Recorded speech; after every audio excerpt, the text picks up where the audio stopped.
welcome students. Today's class, we are going to see to the object-oriented system development, which comes under your module 2. So there will be the different textbook. You are not going to follow the same textbook whatever we have followed for your module 1. So module 2 textbook will be your Blaha book, this one, and it will be your second edition. And Blaha book is also available as a PDF ebook in the internet. And this is some of the slides I have, where you can have the you will have the simple concept how you are going to design. Moving towards your next slide, you can see the first one we are going to cover up your introduction towards your object oriented modeling. So if I want to say about the introduction, what is actually the meaning of your object oriented modeling? So now here as the first point you can see, it is a new way of thinking about the problems using model based on real world concepts. It means that if you want to put any of the, suppose if you have any of the product and you want that has to be modelized towards your engineering approach, that time you have to add some interacting objects towards that. If you will add the interacting objects, then it will ask you to think something like which one will be away from the concepts, okay, and which can combine all the data structures and all the behaviors as a single entity, and it can produce you like a full-fledged of your product. So now you will have the question like, really what is this object oriented analysis? How we are going to analyze on this object oriented things? Majorly it will focus on your analysis part, how you are going to do the analysis of on what basis you are going to do the analysis, whatever the requirements you are going to gather. So on that functional requirements, you are going to do the analysis. When you will do the analysis, then you will have in your mind that how you are going to design that. So first you are going to analyze, then you are going to design. Design on what again you are going to design? You have to design on your what all are the input values are there, you are going to design on that. So I will just give you one example. Suppose I have given you wood, okay, and I have told you that you have to make something like innovative in this wood. So what will come to your mind? In wood there are many things are there, okay. So what is the requirement I have given you? I have given you the requirement as wood. So now what you are going to do? You have to you have to analyze that object, and you are going to think over that. As I told you, this is your object oriented analysis concept are there. So which one is your object now? The wood will be your object, okay.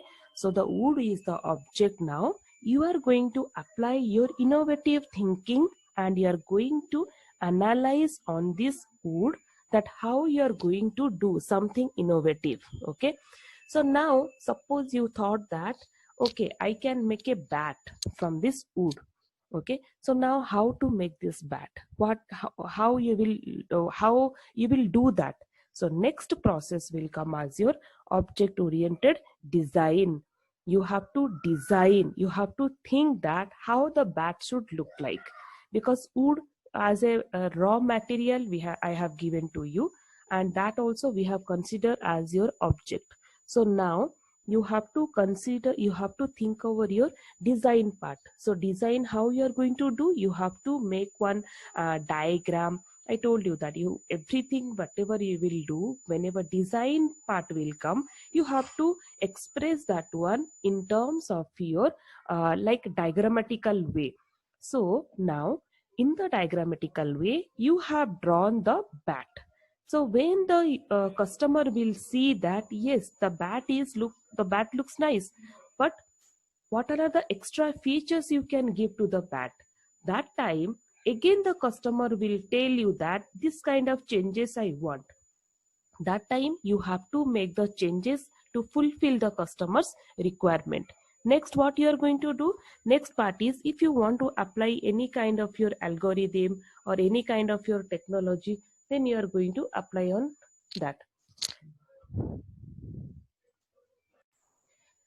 After that, what you are going to do, so once the object is ready and you have got your object and you made your design part successfully, next whenever the customer will ask you to make the changes, that time we have to add some extra features, which is also known as in this terminology as your data structure and the behavior. So this kind of terminology now you are going to use as a single entity towards to prepare the bat. So now what I told you, so whenever the functional requirement came, that time only would came. Next, you have applied the analysis, that is your object oriented analysis, and you thought that I can make a bat from this. Now the next what you came, you have applied the object oriented design or model, then you have sent it for your implementation part. So these all are the process how we are going to do in our software, making some softwares also.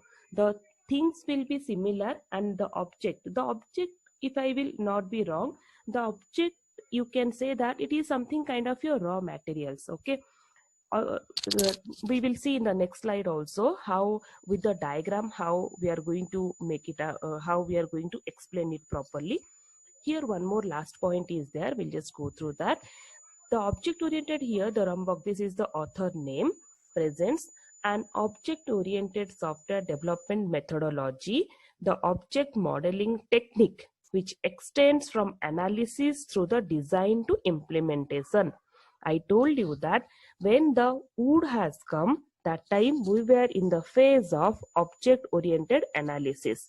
But again, when we made the bat, that time we were in the phase of object oriented design. Next, I told you that we are going to implement this. So all these three things, when it will be together, that is known as your object oriented software development methodology. And this methodology in another name is also known as object modeling technique. So now this object modeling technique is also known as the methodology of your object oriented analysis, object oriented design, and the implementation part. Moving towards the next slide, you can see here how the analysis is going to take place, how you are going to do the, in your analysis phase, what are the things you are going to do. Here as per the slide, this is a model which is going to build abstract essential aspect of application domain which contains object found in application and their properties and behavior. I'll just explain you what's the meaning of this. When you got the object as your wood, that time you were not knowing how to utilize this wood. So you have analysis this. When you analyze that, that time you came to know that yes, this, if I will make one bat, then this bat can help in doing some of the it can help us in some of the purposes. That things are nothing but your properties and behaviors, how the, like whatever the you have made, how when you are making something in your design part, how it is going to helpful for the society, that also, that part is nothing but your properties and behaviors. And also, except that, in if it is going to helpful for you in any other aspect, that is known as your application domain. So you are going to use these things in variety of application domain by using their properties and behavior. So when that only bat was there, that is nothing but a abstract representation of your wood. So when that only bat was there, it was the abstract representation of the wood. But when we added some of the properties and behavior to that, then it was a user friendly for all the end users to utilize. So that is that time our analysis model will work out. We have analyzed that how we can utilize this bat. So that is nothing but that will be there in your analysis model. And one more thing is there, then design model. Once analysis model will be done, you are going to go for the design model. So when you are coming for the design model, you have to describe and you have to find out or optimize the implementation part, where and all you can implement this product. Okay, now we are talking the small example as wood and bat, but when it will come in the terms of your software products and all, you have to optimize, you have to describe first where and all you can implement this, then you are going to do the optimization part. Optimization part is nothing but to find out the performance of that, the errors of that, all these things.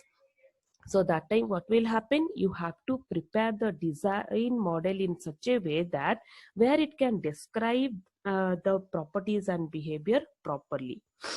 Finally, the design model will be implemented in the programming language. So software products, whenever we are going to make, it has to be you should be ready to apply the programming language, because everything is a technical versions. Okay, we need to add the programming language, the database, and the hardware.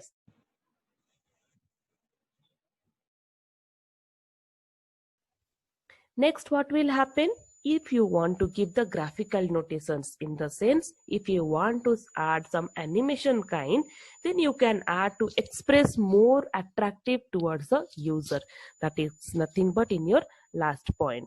So moving towards the next one, clearly we will see what is the meaning of your object. As we have discussed many things as an introduction part of your object oriented modeling, now we will see the meaning of your object. What actually this object does. What is, how we are going to explain this object. Objects are the physical and conceptual things that exist in the universe.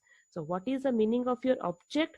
This is nothing but this is a physical and conceptual things.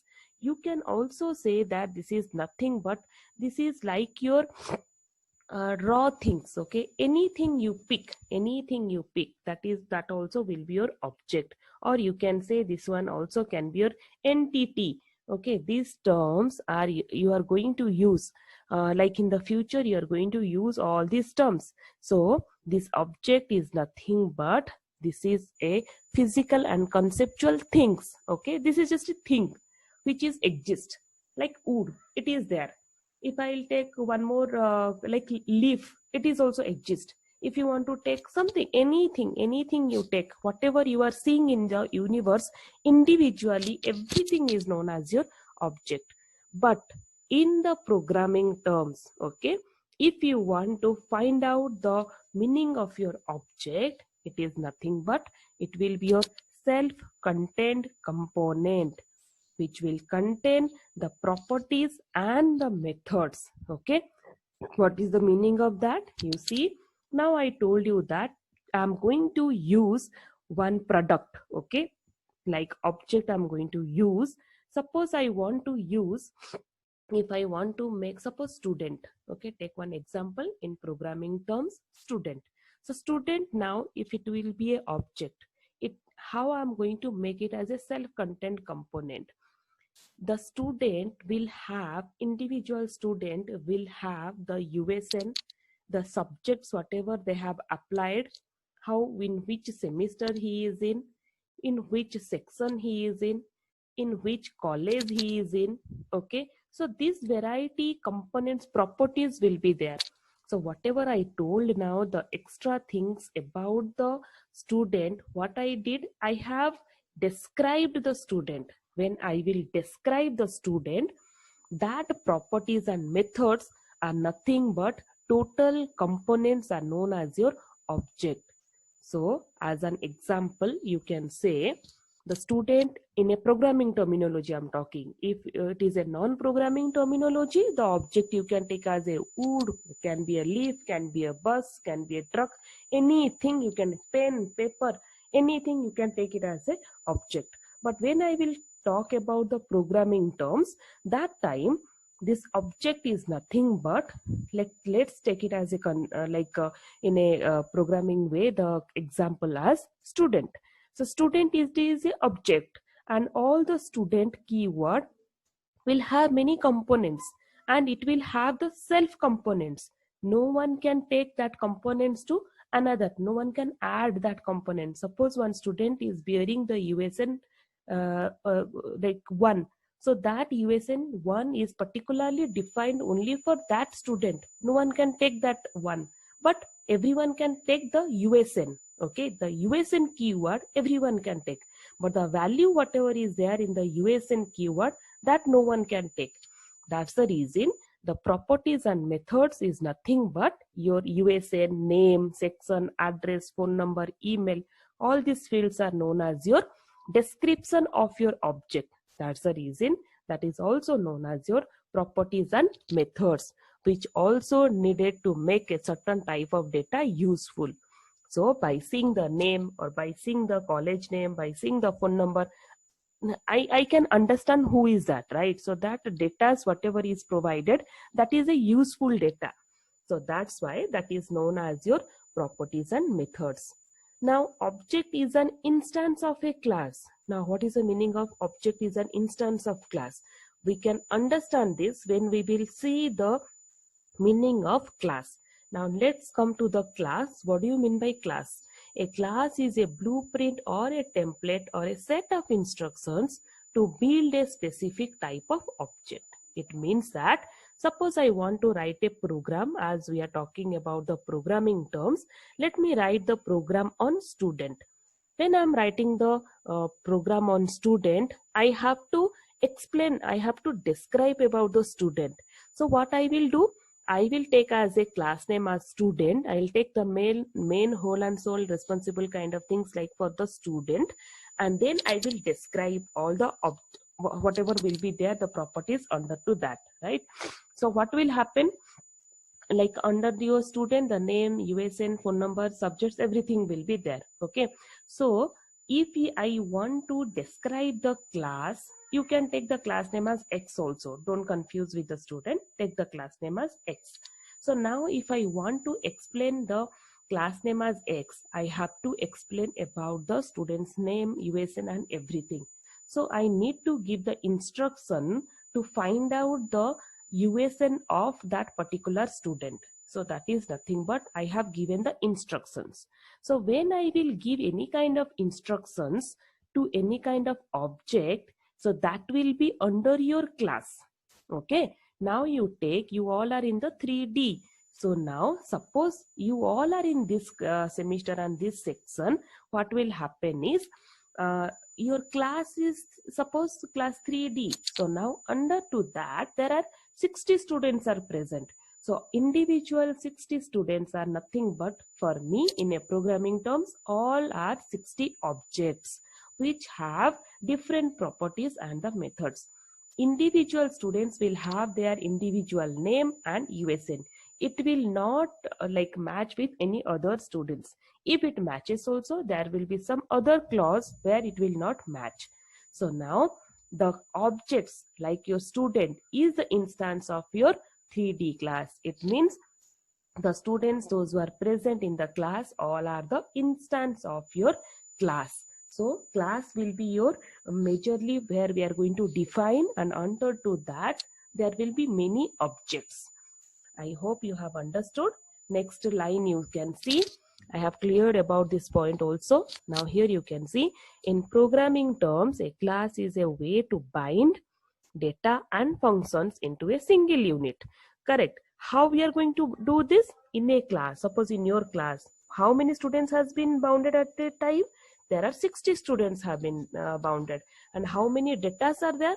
There are many varieties of data, because if I will consider single student, a single student will have 10 variety of properties. So all this kind of variety of properties have been kept together as a single unit. So it is going to bind all the data and functions into a single unit. So that is nothing but that is the meaning of your class. Now what is the next one? A class is an abstraction that describes important properties of object. Yes, the class, the 3D is an abstraction, okay, which will describe the properties of object. Object is student, the properties will be name, USN, subjects, all these things. Definitely the class will describe about the student and also about the USN and subjects and name, phone number of a student. So that will be your properties. Moving towards the next slide, you can see here one more example also here. Class. Let's take human being is the class. Okay. So what will happen here? If there is a human being is considered as a class, so their body parts. What are the body parts here? These all are your properties. So hands, legs, eyes, these all are the body parts. So these all are the things will be known as your properties. What all are the functions now? It will be there. That walk is a function, how you are going to walk. Talk is a function, how you are going to talk. See is a function, how you are going to see.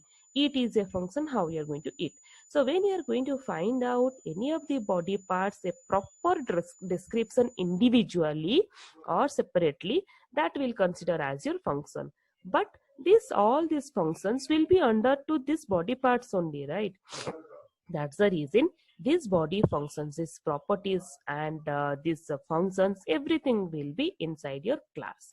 Now this class, if I want to make it as an object, there will be one male object, there will be one female object, but still all this object will be under your class, and under your class there will be the properties and methods or functions.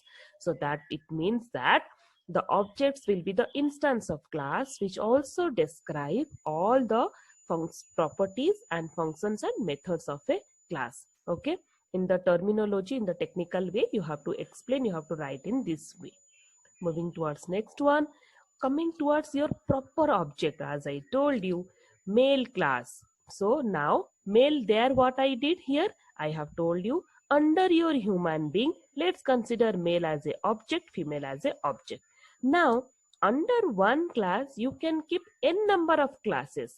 Now what I am going to consider in the next, I will consider this one as my male class. What I will do, I will go under my male class, which is inside my human being class. Okay, then all the properties and instances will be properties and functions will be there. Now under your male class, if I'll take a particular student, okay, that is Abhishek, let's take it as, and he is a student. So now this particular thing will be here called as your object. Now if I will consider in this way, you can say student is there, okay, who is the object inside the class 3D. This 3D class is inside the third semester class. Okay, so third semester is a class, 3D is a section which also known as your class. There will be another 3 classes, that is 3A, 3B, 3C. Again the student is particularly, that is your Abhishek, that is your object, that is nothing but your student. Okay, so in this way we have to divide the terminologies.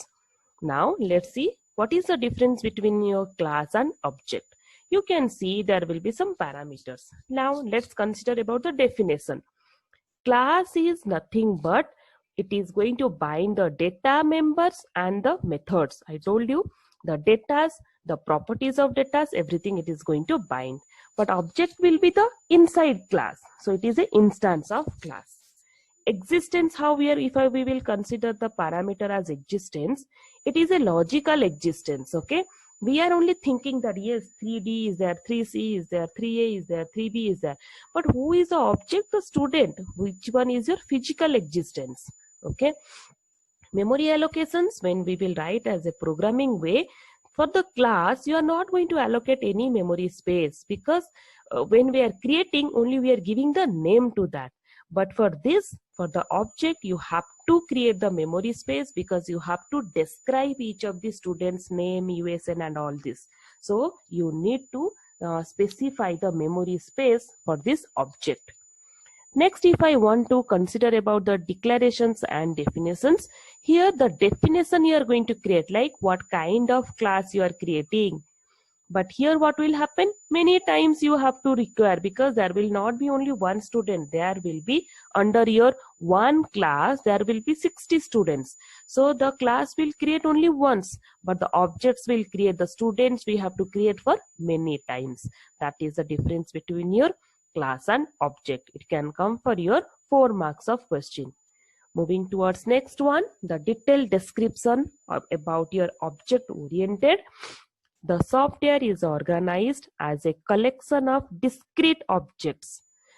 Discrete object means the objects which will not match with anyone else. Okay, there will be discrete objects. It means if I'm talking about wood, I can talk about pen, paper, I can talk about truck, bus, I can talk about leaf. Which one will not be having any interrelated things? Okay, all are discrete objects. Some of the objects which, by using this kind of objects, you have to analyze what you can do better. So in the software, when it is what software is organized as a collection of database discrete objects that will incorporate both the data structure and the behavior. As I told you, it is going to incorporate with your methods, with your properties, with your functionalities. It will have the 4 aspects. We are going to discuss about all these things in detail. The first one will be identity, then classification, then inheritance, and then polymorphism. So this object oriented will be having these 4 variety of aspects: identity, classification, inheritance, and polymorphism. Now, moving towards your identity part, what do you mean by identity? This identity is nothing but you have to identify a different entities, which is also known as your objects. It can be a discrete. So if I'll talk about the wood, that is a different identity.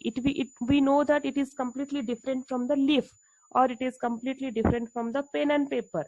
So all these things are it is the distinguishable entities. It is different from each one, and they will have their own identity. That is known as your individual objects. And this can be concrete or conceptual. Some of the there will be no concept, if you have any kind of objects, that will be a concrete, because we have not made any kind of things from that. This is existing in the real world, but how to utilize that we are going to see. Many things will be there, many objects will be there in our real world, which is simply existing, but we have to find out, we have to analyze how we are going to do better in that. Okay, that's what it is in the next point. In real world, an object simply exists, but within a programming language, each object has a unique value. Each student has a unique value as an object. The example is a student. Everything will be having a unique value, and all will be uniquely referenced or addressed. Individual student will be uniquely addressed. That is your identity. The handle can be implemented by address, or by array index, or by unique value of an attribute. These things will be working out when we will write the programs for this. Okay, how to make it, how to give the memory locations, how to find out the address. All these things will be there in the part of your implementation. Coming towards your classification part, it means that the objects, when it will have the same data structure like attributes, and the behaviors like operations are grouped, that is known as your classification. It means that the attributes will be there, the same data structure will be there, behavior also, operations also will be same, but grouped together, like A plus B equal to C. Operations I have given additions. I can add A and B also. I can add C and D also. I can add E and F also. So all this variety of objects can be added by using the same data structure and same operations. A class is an abstraction that describes important properties. So what we are going to do in the class, it is going to describe the properties, as I already told you about the example of your body parts and all these things, hand, leg, how it is going to work and all. So that is the properties of a human being, human class. So it is going to describe all the important properties. And also this class will describe the infinite set of individual objects. Yes, if the class is 3D, it is going to describe infinite of like 60 students we can have 160 also, we can have 560 students also, but it will describe everything individually. An object is an instance of a class. Yes, already we have seen about this point. Now, an object has its own value for each attribute, but shares only the attribute name and operations. It is going, object will have their each attributes, one object. Student will have the attributes like name, USN, and subjects, phone number, email ID. And all these attribute names and operations will be inside your class only. It is not different from the class. So now here you can see some of the diagram about the objects and classes. Polygon objects are there, rectangle, parallelogram, and trapezoid. But all these things will comes under your polygon class. So polygon is a class name. Objects will be your rectangle and all these things. What will be your attributes? Attributes will be the border, color, and what it says, how you are going to do and all. What will be your operations? How you are going to draw this, how you are going to erase it, how you are going to move this. So now inside your polygon class, it has been derived many kind of your objects. The object is nothing but your rectangle, parallelogram, and trapezoids. The attributes will be your what he says, corner, angle, all these things. The operation will be your how you are going to draw this, how you are going to erase, how you are going to move, how you are going to transfer from one place to another. So this is all about your object and classes.